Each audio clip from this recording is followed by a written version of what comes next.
BKL Nightly. This is the game day recap edition. I'm Thad Brown, Josh Reed, Carl Jones. We got a lot to get to. Caleb Carr will be in a little later on. Bills win 44-32. But the story, really the top story from this game, is Keon Coleman benched for being late again. Give credit to Keon for being stand-up, talking to the media afterward. He said it can't happen again. I don't know if it won't, but this is a process the Bills continue to have to go through with their secondary receiver. Yeah, the entire time we're sitting up in the press box kind of watching the game, I'm thinking, win or lose, we're going to be talking about Keon Coleman after this game, because there are certain things that no matter what your occupation is that are non-negotiables.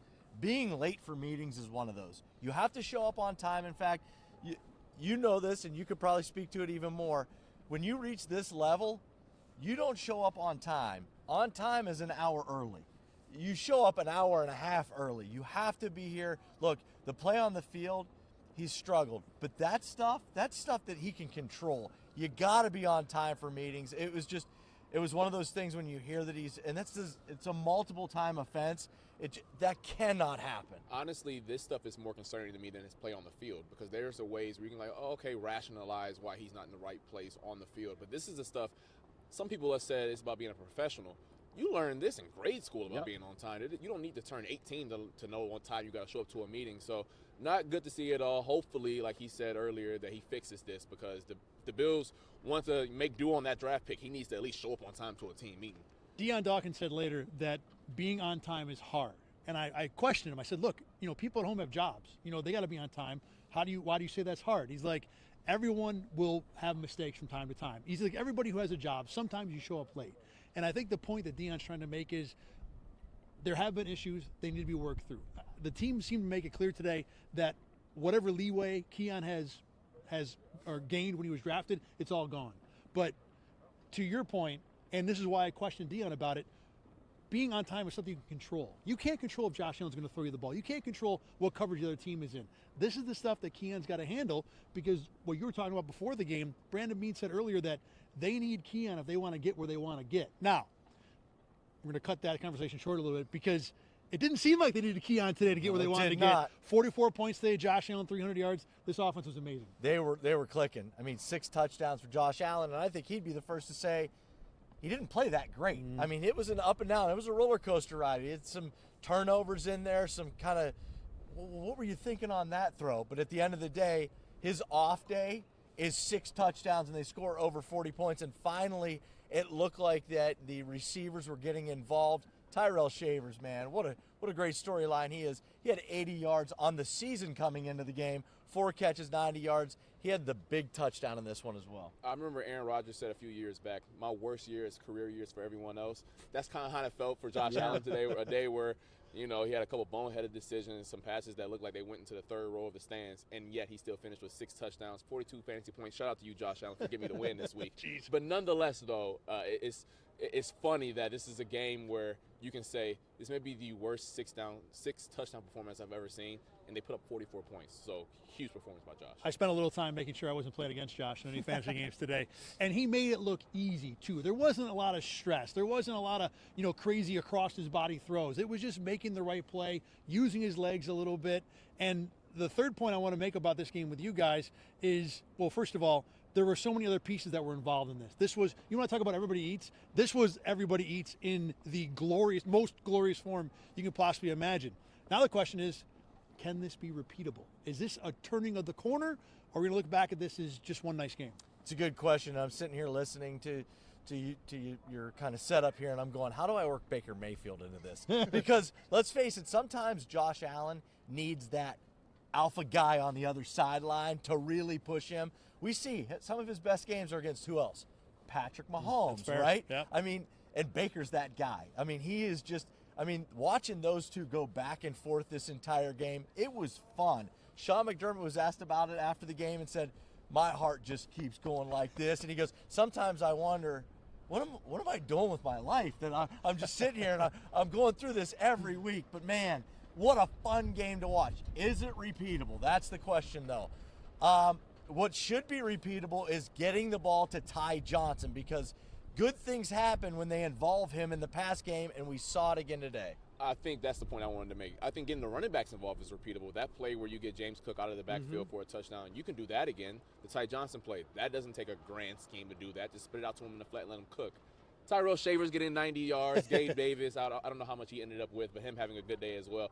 I don't know if we can do that every single week, but the other stuff we can take from him and add that in week to week. The running backs point is the one I want to hit on, but let's give Joe Brady some flowers here too, because the way he worked this offense with all the different pieces, making it work in game one, finding all these different options, this was a really good game for an offensive coordinator that's been under a lot of heat the last few weeks. And a coordinator who literally comes into the game with, hey, Joe, I know you're under the microscope right now. By the way, no Dalton Kincaid, no Keon Coleman. Slap you on the back and go, good luck. By the way, Gabe Davis is active for you. He's probably like, I've got 17, so I got a pretty good chance. Go ahead. And also going up against the top Bulls defense that, like you said in pregame, he'll blitz on first, second, third, fourth, fifth down, and maybe someone from the parking lot as well. So just good for him to have a plan for all that stuff.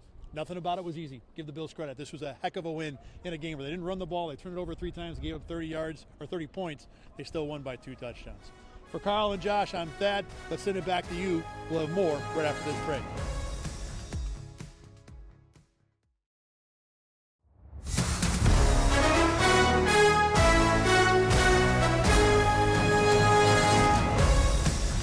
Welcome back to BKL Nightly. This is the Game Day Recap Edition. Caleb Carr joining me now. I am in Orchard Park still. It is cold, it is frigid, it is snowy.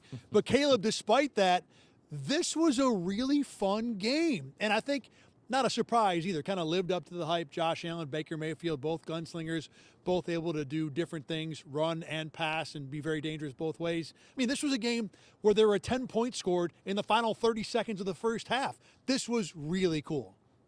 Yeah, there's a level of expectation that you have when guys like Baker Mayfield and Josh Allen go up against each other because you know what they're both capable of.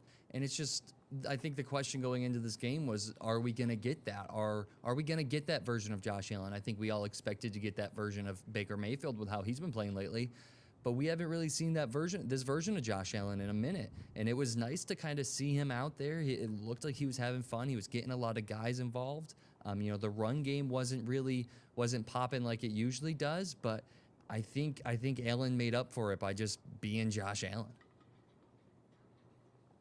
Before we get into more about this offense, obviously we talked a lot about Keon Coleman in the first part of this show, and he was topic A1 all day long, even after the game was over. Caleb, give me your take on Keon Coleman now that we've seen what he has to say about it, what all the players have to say, what Sean McDermott has to say about what happened with the Bills' second-year receiver getting benched for a second time this year.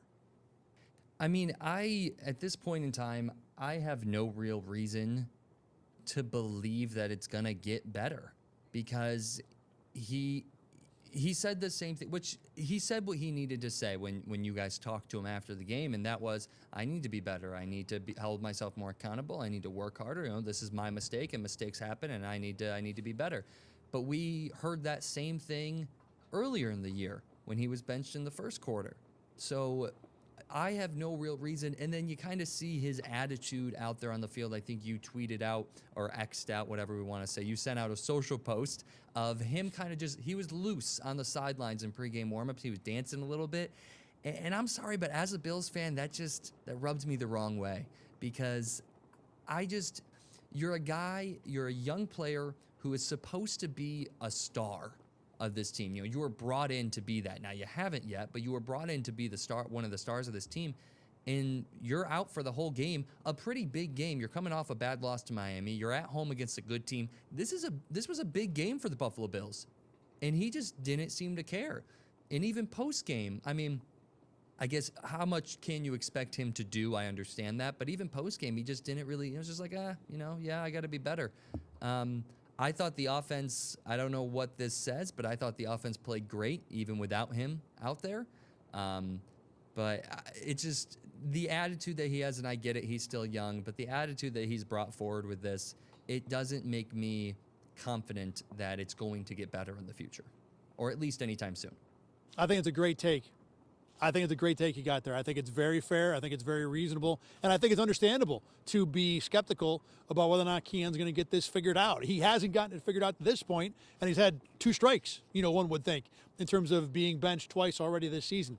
The Bills are behind him. Now, look, I think to some degree Sean McDermott and Brandon Beane have to be, and the players also, want to make sure that they get the most out of this player who they know has a ton of physical ability. I will say with the pregame dancing, I get that he's being punished for this game, essentially. That's why he's not playing.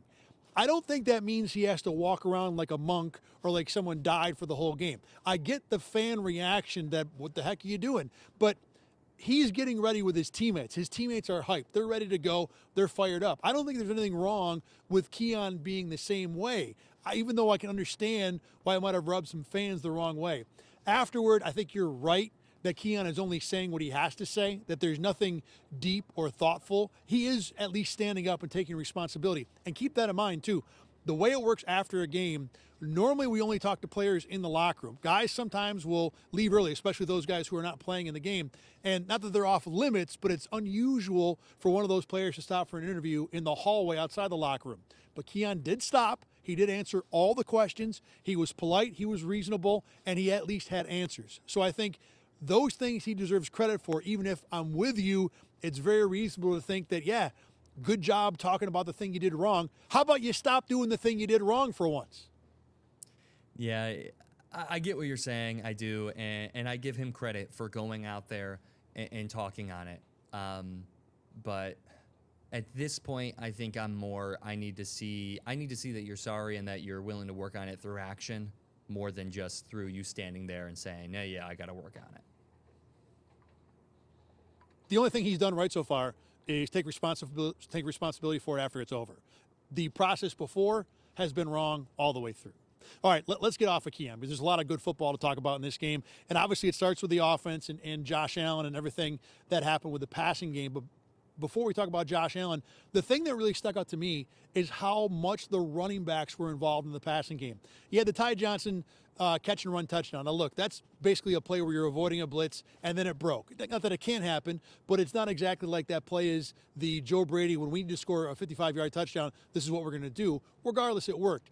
But James Cook in the second half, getting out on a wheel route for a touchdown and clearly being more involved in the passing game, it's something we've talked about here and there in BKL Nightly for weeks about where are the running backs? Why is Ty Johnson not being involved? Today, both those guys were heavily involved in the passing game, and the 44 points were a big part of that. Yeah, you mentioned BKL Nightly. Earlier last week, we kind of presented a roundtable question of who's one guy that needs to step up with the absence of Dalton Kincaid. And I think we all said, or we were all on the same lines, that Dawson Knox was the guy.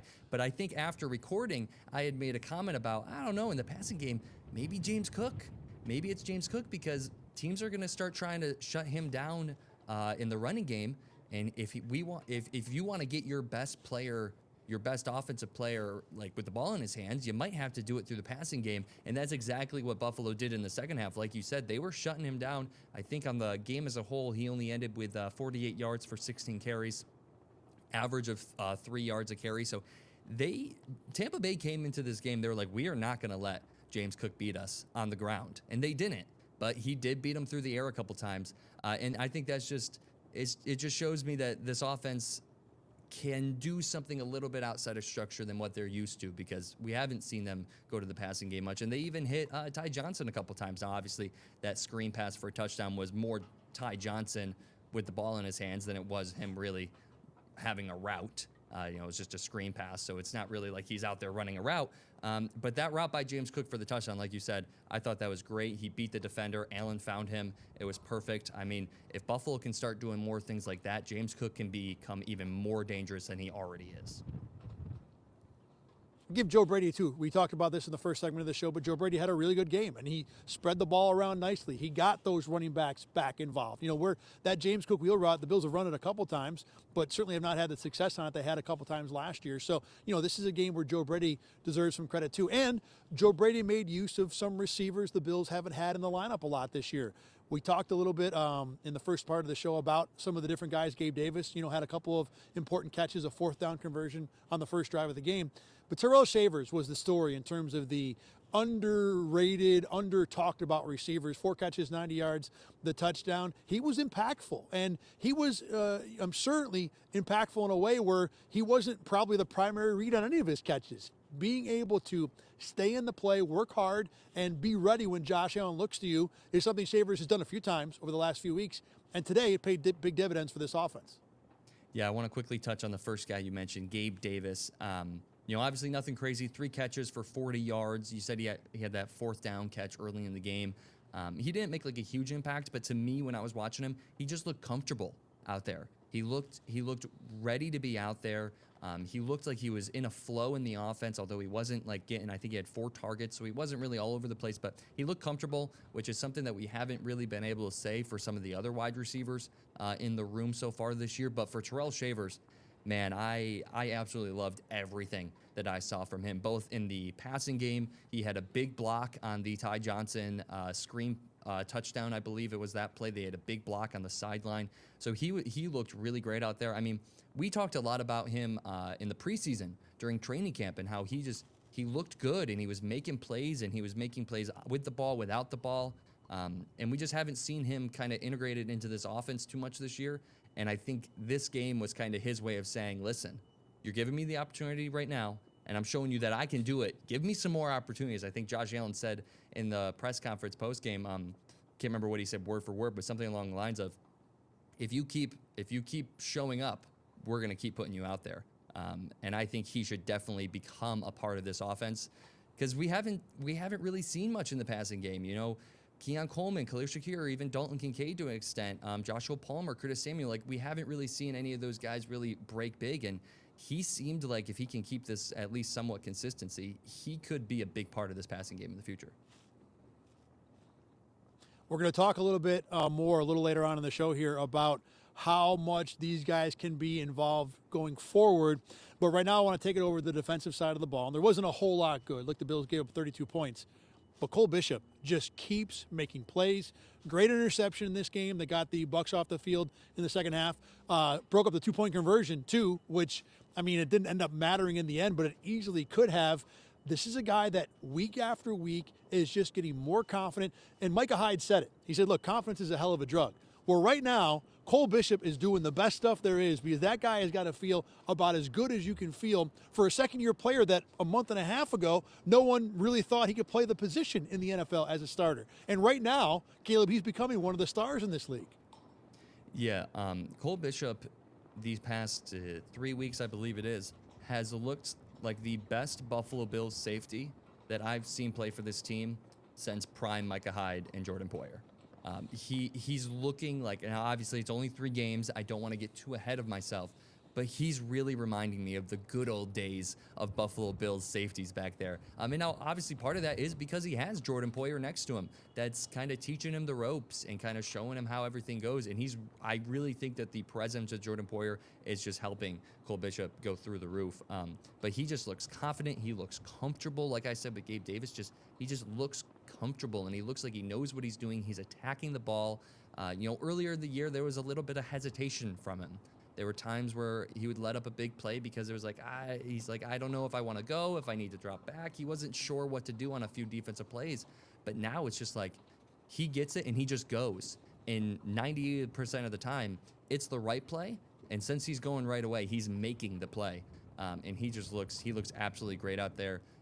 A Bills secondary that had its question marks a few weeks ago. I'm losing some of those question marks just because of how good he's playing. He's been a playmaker, too. He's been someone who's using his athleticism to generate positive plays for the Bills. Not just making the tackle, not just preventing the 10-yard play from becoming 30. He's aggressively changing this game in Buffalo's favor and, like you said, confidently doing so. I've been very impressed. The change for Bishop in the last month is as big a switch going on as anyone I can remember in the last few years, at least, mid-season. You'll see it from year to year. Christian Benford was one of those guys before last year, I think really took a big step forward, maybe the year before. Either way, the way Bishop's game has turned around in season, I've been very impressed by. A couple more names on defense I want to pop up here first before we have to get into the negative part of this. But you talk about Jordan Poyer. He had a ton of tackles in this game. I don't know what he ended up with. It probably was close to 10. He has been just total. Fine at safety, which frankly, Thank you. I mean, geez, that number is still surprising me. I knew it would be big. I think it's really, really eye-opening how much quality play the Bills have gotten from Poyer at safety. He didn't play like this 2 years ago in Buffalo. He didn't play like this last year in Miami. The last few weeks have been really, really good. And Terrell Bernard, boy, if there was a guy who needed a game like he had today, at least from what I saw, the splash plays, he looked healthier, he looked more confident, he looked or had more of an ability to get sideline to sideline. I'm sure I'm going to go back and watch the film, and with all the stuff the defense gave up, I'll see some plays from 8 and even 21 maybe and say, maybe the game wasn't that good. But at least from what I saw watching the game the first time through, I think both guys were pretty solid, and I've been impressed with what Bernard did coming back from the injury and what Poyer's done overall. Yeah, Bernard was a name that I had written down. I thought he made some great plays. And you mentioned, you used the term splash play, I think is what you said for Bernard. He did have a lot of those big plays. Like, we haven't seen that from him much this year where we're like, oh, wow, what a play from Bernard. Like, that was great. He had 2 tackles for loss, 2 pass breakups. He finished with 11 total tackles, so just an all-around great game for him, really, stat-wise. But this game showed some big plays from him, but also I think it didn't have many. Now, like you said, when we go back and look at the film, I'm sure there's going to be some mistakes that we see from him, but there weren't any, like, huge eye-opening, like, oh my gosh, mistakes, which we've seen some so far this year where it's like, it seems like there's been some times where like, oh, that was a really bad play, and oh, yep, it's Terrell Bernard, or oh, he missed the tackle, or he was in coverage. But there weren't any of those. Now, like you said, I'm sure there were some small ones, but there weren't any of those big mistakes. So I think that's another thing of just getting to a level where you're consistently not making huge mistakes. It's big for him as well. Now, while individually that may have been true, as a team, this run defense was a huge mistake. I mean, this is a Tampa run offense. Didn't even have their best running back. Bucky Irving probably won't be playing for a couple weeks with a shoulder injury. Really, Sean Tucker's kind of been their third string running back, and he might still be running. What do you end up with, 185,000 yards? It doesn't matter. The point is that it's frustrating. This run defense continues to be such an Achilles heel that everybody can make some money off of it. Everybody can have success. I don't know if it'll be the undoing of this Bills ultimately, but it was frustrating to see. To be honest, I wondered during the game at some point if the Bucs were hurting themselves trying so hard to run the ball, even though they were doing it so well. Sean Tucker ended up with 19 carries, 106 yards with 2 touchdowns. Through the air, he had 2 catches, 34 yards, and a touchdown. I mean, this was, like you said, they were without Bucky Irving, so you knew that they were going to have to go to either Rachaad White or Sean Tucker, because the way to beat this Bills team is to run the ball. And I think all 31 teams, even the Bills, all 32 teams in the NFL know that right now. But Sean Tucker kind of came out of nowhere. If it weren't for the fact that I'm a Syracuse Orange football fan, I don't know if I would have known who he was coming into this game. And he just looked great out there. He's kind of known for his kind of big body, powerful style running, but he looked elusive out there. At least the Bills defense made him look elusive, which has kind of been their thing this year, is making good running backs look great and okay running backs look great as well. There was one point in the game where I looked up at the scoreboard and I saw the Bills had allowed Tampa something in the neighborhood of 125 yards passing. This was probably early fourth quarter. And I thought, wow, the pass defense really played. Oh, wait, Sean Tucker's doing whatever he wants. I mean, Tampa didn't even have to go to their bread and butter for a lot of this game to hang in this game. They ultimately did not win because Buffalo's offense was better. But it just speaks to, where this run defense is at for the Bills. The one coaching snafu of the game I want to bring up quick, Todd Bowles punting, 4th and 2 from his own 39, down 37-32 in the fourth quarter. It felt like that was going to blow up in his face. Josh Allen went right down the field, scored the game-clinching touchdown. Look, Sean McDermott gets a lot of criticism for different things he's done this year. That's something that he doesn't do a lot. And in this game, it was the other coach who made the mistake, and the Bills burned him on it. Yeah, when you have Josh Allen, or when you're Todd Bowles and you're looking across the sideline and Josh Allen's on the other side, and you've seen what him and this offense have done so far throughout this game, I was extremely surprised when that punting group went out there. I mean, I get the situation. There's still some good time on the clock. There was just over 7 minutes left on the clock. So I get it. You're only down 5. You don't want to give them a super short field position. But when you look on the other sideline, and like I said, Josh Allen's over there, you would think that would change at least if it was me, that would 100% change the way that I look at the play call. Let's go forward with this now. we've seen the Bills have some success in this game with receivers who were not typical. I mean, Khalil Shakir had 1 catch for -, yards. Josh Palmer had 2 catches. Keon Coleman did not play. And yet the Bills were over 300 yards passing. It was Gabe Davis. It was the running backs. It was Dawson Knox to a degree. It was Terrell Shavers. Is this one really good game, Caleb? And I know we talked about this in the first block too, but I want to get your take on it. Or is this something where the Bills can perhaps build on it going forward? I do think that part of it is Josh Allen started to kind of look like he was getting into a flow, which especially last weekend against Miami, there were times where he just looked off. He just looked off center. He looked like he couldn't really get anything going. Even that pass to Shavers, he looked like the old Josh Allen, where he was comfortable moving around the pocket, maneuvering, keeping his eyes downfield, invading the defenders, and then sending a beautiful ball to whoever the receiver is. So I do think a lot of it is him, but I got to tell you, I fell in love with the way that Terrell Shavers played today. And obviously, I know Gabe Davis is kind of he was more of just like a body out there with decent hands, or at least that has a decent connection with Josh Allen. But I really hope that a guy like Shavers kind of gets more comfortable, or at least Joe Brady and Sean McDermott get more comfortable with Terrell Shavers in this offense, because I think him and Josh Allen had a great connection. But really, like I said, above all, I think it's if Allen can get comfortable, then we've seen it before. It doesn't really matter who his playmakers are, as long as he's playing good and he's moving good and he's feeling good and the arm's working good, then they're gonna be just fine. But Shavers to me showed that he could get a little bit of separations and that he could move around a little bit, which I loved. I do think that it's important, and you make a good point about Josh Allen getting into a rhythm. I think that helped. I really want to see more. I'm not convinced that this one game can be something the Bills can do going forward. Obviously, James Cook's a good receiver. We've seen Ty Johnson be productive before, but we've seen it happen so little this year that for me to buy into this one game and think it's a corner being turned, I'm not there yet. Would it stun me? No. And Josh Allen is the big reason. When he's in that rhythm, like you said, he is very hard to stop.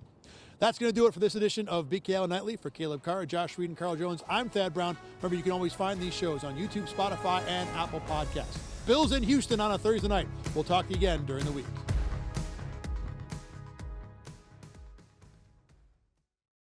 Get the Rochester First streaming app today for everything you love from News 8 On Demand, plus exclusive shows you won't see anywhere else. Search ROC and download for free on Roku, Amazon Fire, and Apple TV.